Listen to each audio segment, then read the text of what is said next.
Welcome to UK Pathway Hub, your trusted guide for everything related to UK immigration, visas, and the latest policy updates.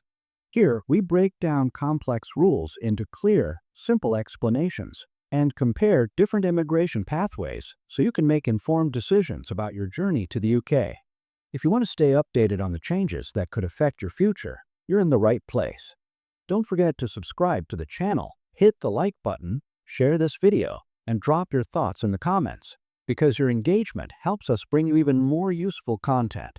The big question: imagine waking up tomorrow and realizing that the way you prove your identity in the UK has changed forever. No longer just your driver's license, no longer just a passport tucked away in a drawer. The government wants to introduce new ID card and driver's license rules, and they're selling it as the key to cutting down immigration. But here's the real question. Is this about protecting Britain's borders, or is it quietly about giving the state more control over your everyday life? For decades, the idea of ID cards has been a controversial subject in the UK, rejected, debated, and fought over. Now, it's back on the table, wrapped in the language of security and fairness. So, what exactly is being proposed? Why is it resurfacing now? And how will it affect the ordinary British citizen? Let's break it down, step by step. Why now? The context behind the push. This isn't happening in a vacuum. The UK is currently facing one of the most heated debates on immigration in recent history. From small towns to major cities, the pressure on housing, healthcare, and jobs has become the focus of national frustration. Politicians, desperate to show results, are looking for solutions that appear strong, decisive, and immediate.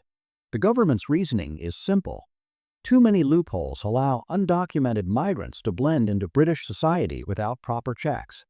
Without a unified system of identity verification, they argue, illegal migration continues to thrive quietly in the background. Historically, Britain has resisted ID cards on the grounds of liberty and privacy, but now the political climate is different. Public opinion is divided. Some want stricter rules, while others fear creeping surveillance. Against this backdrop, the push for new ID card and driver's license rules suddenly feels urgent, even inevitable. The new proposal.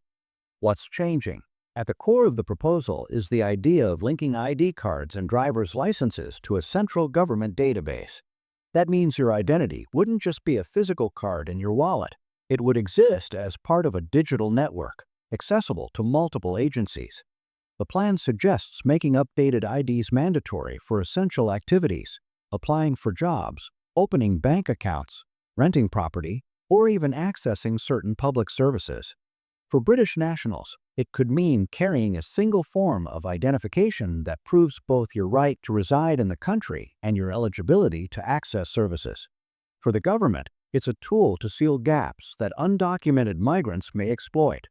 But here's the kicker: such integration could also mean that every action tied to your ID leaves a digital footprint, building a data trail about your movements, habits, and life choices. Convenience meets control. Everyday impact on British nationals. Let's make it real. Imagine you're applying for a new job. Instead of a simple passport check, your ID is scanned and logged into a central database. Renting a flat? Your landlord might be legally required to verify your new government-issued ID. Opening a new bank account? Same process again. On the surface, this could feel smoother, more standardized, and less prone to fraud. But the question is, at what cost? The same database that speeds things up for you could also track and monitor patterns of behavior. Civil rights groups warn this could be the start of a society where every move is documented. For the average Brit, that means daily life becomes tied to government oversight. And while the system promises to close doors on illegal immigration, it may also close doors on privacy as we've known it. Immigration angle: closing the loopholes. Supporters of the new system argue that it's the only realistic way to cut down illegal immigration. Right now, undocumented migrants can sometimes work under the radar, rent properties, or even access services using fraudulent or borrowed documents. With a robust ID system linked to driving licenses, every verification would cross-check instantly against a secure database. For the government, this means no more gaps. no more excuses. For British nationals, the promise is fairness. Resources and opportunities should go to those who are legally entitled. But critics point out that this paints all immigrants with the same brush, and in practice, it could create extra barriers for people with complex statuses, refugees, or even lawful residents who face documentation delays. The immigration angle is powerful, but it risks fueling division while overlooking deeper issues like enforcement and border management. Criticism and public concerns. This isn't the first time Britain has flirted with ID cards. The last serious attempt, back in the 2000s, was abandoned after huge public backlash. The criticisms are loud and familiar. Fears of a big brother state, worries about government data leaks, and the slippery slope of losing freedom in exchange for security. Privacy advocates warn that once such a system is in place, it rarely stays limited to its original purpose. Today, it's immigration control. Tomorrow, it could be linked to surveillance, taxation, or even policing of everyday behavior. Another concern is data safety. In an age where massive breaches are increasingly common, do citizens really trust the government to safeguard their most sensitive information? And then there's the cultural point. Britain has long prided itself on not requiring people to carry papers everywhere. Is this about to change? Why, some people support it. Despite the criticism, not everyone is against the idea. Many British nationals are frustrated with what they see as a broken immigration system and welcome any move that restores order. To them, carrying a unified ID is no big deal. It's normal in much of Europe, and it works. They argue it could reduce fraud, speed up processes in banking or healthcare, and make everyday transactions simpler. Employers, landlords, and service providers may find it easier to comply with legal checks, and the government insists it will create a fairer system for those who follow the rules. The mindset here is simple. If you have nothing to hide, you have nothing to fear. For this group, the trade-off between privacy and security is worth it because the benefits, stronger borders, reduced fraud, and streamlined services outweigh the risks.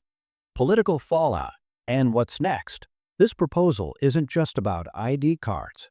It's about politics. The government knows immigration is a vote-winning issue, and pushing for stricter rules appeals to a large section of the electorate. But it also risks alienating people who see this as authoritarian overreach. The political fallout could be huge. If introduced, the policy might dominate headlines, debates, and even election campaigns. There's also the practical question. Will Parliament actually approve it, or will it collapse under the same resistance that killed past attempts? The timeline is uncertain, and so are the details of implementation. Yet the debate has already begun, and once the idea of ID cards returns to the national stage, it's difficult to put it back in the box. Britain may be on the brink of a fundamental shift in how its citizens prove who they are. Closing reflection, a question for you. So, here's where we stand. The UK government is pushing for new ID card and driver's license rules, promising to cut down on illegal immigration and make life easier for law-abiding citizens. Supporters see it as a modern necessity, a way to strengthen the system and prevent abuse.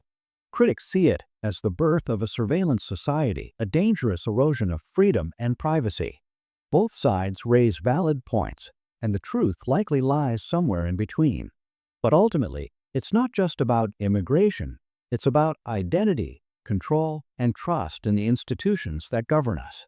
And that brings us to the final question. Is this a step forward towards protecting Britain, or a step too far towards controlling its people? I'd love to hear your thoughts. Where do you stand on this debate? Thank you for watching UK Pathway Hub, where we bring you the latest updates and comparisons on UK immigration and visa rules. We'll continue to keep you informed so you can stay ahead of important changes that may impact your plans. If you found this video helpful, please subscribe, like, comment, and share it with others who may benefit. Your support keeps this community growing. Stay connected with us, and we'll see you in the next update right here on UK Pathway Hub.